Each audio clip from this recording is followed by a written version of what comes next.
तो hello friends, welcome back to focus with finance, जहां पढ़ाई भी होती है और स्ट्रेटेजी भी। आज की इस वीडियो में हम कवर करने वाले हैं एईसी 3 हिंदी के सिर्फ एक अंक वाले प्रश्न, जैसा कि आप सभी को स्क्रीन पे दिख ही रहा होगा। तो रिव्यू सेमेस्टर 3 2023 से 27 सेशन वाले के सिलेबस के हिसाब से ये सवाल बिल्कुल एक्सपेक्टेड है और एग्जाम में सीधे सीधे पूछे जाते हैं। ठीक है, तो मैं एकदम एग्जाम ओरिएंटेड आपके सिलेबस के अकॉर्डिंग कंटेंट लाई हूँ। ठीक है, तो सबसे पहले हम लोग एसी 3 का जो है वो सिलेबस देख लेते हैं। ठीक है, टॉपिक पे जाने से पहले तो दोस्तों ये रहा आप लोग का एसी 3 का सिलेबस, सेमेस्टर 3 का। ठीक है, देखिए जैसा कि इसमें लिखा गया है, यूनिट 1 जो है उसमें पत्र लेखन है, औपचारिक और अनौपचारिक पत्र लेखन है, ज्ञापन है, निबंध है, पल्लवन है और संक्षेपण है। ठीक है, और यूनिट 2 में जो है लिंग निर्णय है, मुहावरे, पर्यायवाची शब्द, अनेक शब्दों के बदले एक शब्द, कर्ता के नए चिन्ह का प्रयोग, वाक्य संशोधन। ठीक है, और आप लोग को जो इसमें आप लोग को मार्क्स डिस्ट्रीब्यूट होंगे वो होंगे इस प्रकार की, 1 मार्क्स के 5 क्वेश्चन रहेंगे। ठीक है, और 15 मार्क्स के 3 क्वेश्चन रहेंगे, तो 15 या 45 और 1 मार्क्स के 5 क्वेश्चन, टोटल 50 मार्क्स के क्वेश्चन रहेंगे। ठीक है, और आपको टोटल समय दिया जाएगा 2 घंटा। तो चलिए शुरू करते हैं एसी 3 के कुछ बहुत ही इंपॉर्टेंट 1 नंबर वाले प्रश्न। रेडी हो जाओ फटाफट रिवीजन के लिए।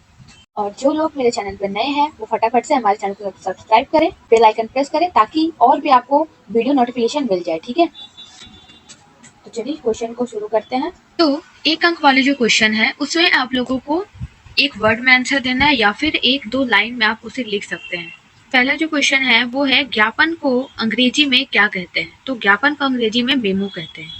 दूसरा है औपचारिक पत्र में किस प्रकार की भाषा होती है, तो औपचारिक पत्र में शुद्ध, तटस्थ और विनम्र भाषा होती है। ठीक है, तीसरा है संक्षेपण में अनावश्यक अंश को क्या करना चाहिए, तो संक्षेपण में अनावश्यक अंश को हटाना चाहिए। चौथा है मेहनत का फल मीठा होता है, इस कथन का किस लेखन विद्या में विस्तार किया जाता है, तो इसको पल्लवन में विस्तार किया जाता है। ठीक है, पांचवा है पत्र के अंत में कौन सा शब्द लिखा जाता है, तो पत्र के अंत में जैसा कि आप सब जानते होंगे, आप लोगों ने पहले पढ़ा होगा, पत्र तो आप लोग लिखते ही होंगे, तो उसमें सादर या फिर धन्यवाद लिखते हैं। ठीक है, नेक्स्ट है औपचारिक पत्र का प्रारंभ कैसे होता है, तो औपचारिक पत्र का जो प्रारंभ होता है वो सबसे पहले हम लोग लिखते हैं सेवा में, उसके बाद फिर हम लोग नीचे का लाइन वो लिखना शुरू करते हैं। ठीक है, उसके बाद हम लोग विषय वगैरह सब लिखते हैं।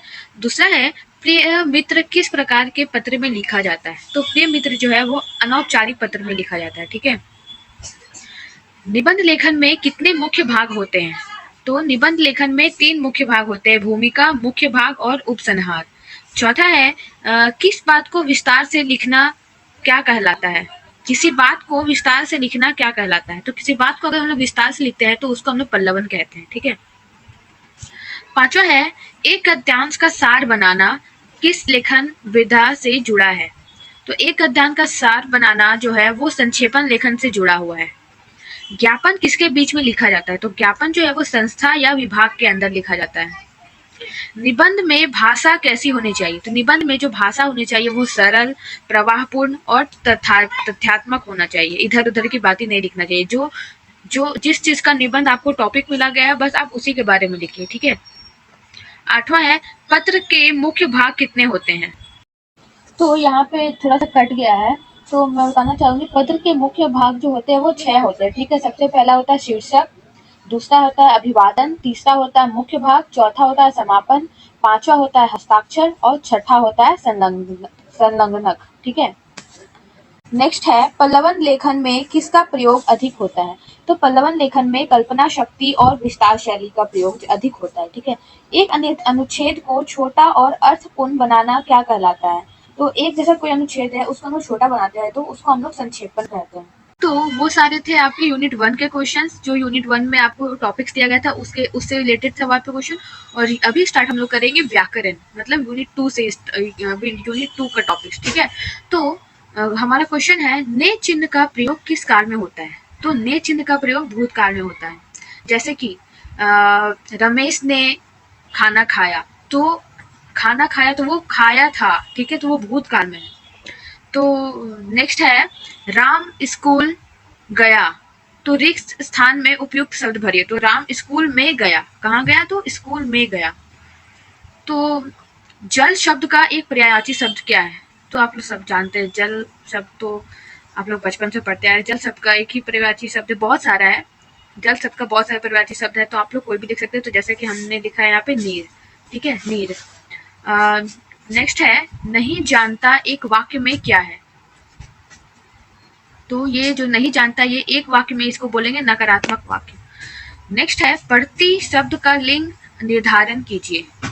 तो वो पढ़ती है, तो मतलब जिस अगर पढ़ता होता तो पुल्लिंग होता, और पढ़ती है तो स्त्रीलिंग है। नेक्स्ट है वह मुंह की बात छीन लेता है। यह क्या है? तो यह एक मुहावरा है।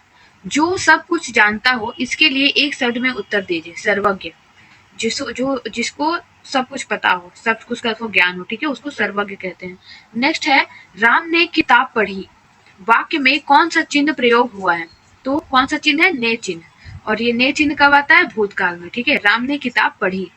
नेक्स्ट है कर्मचारी समय पर पहुंचे। यह वाक्य कैसा है? तो यह आदेशात्मक वाक्य है, ठीक है।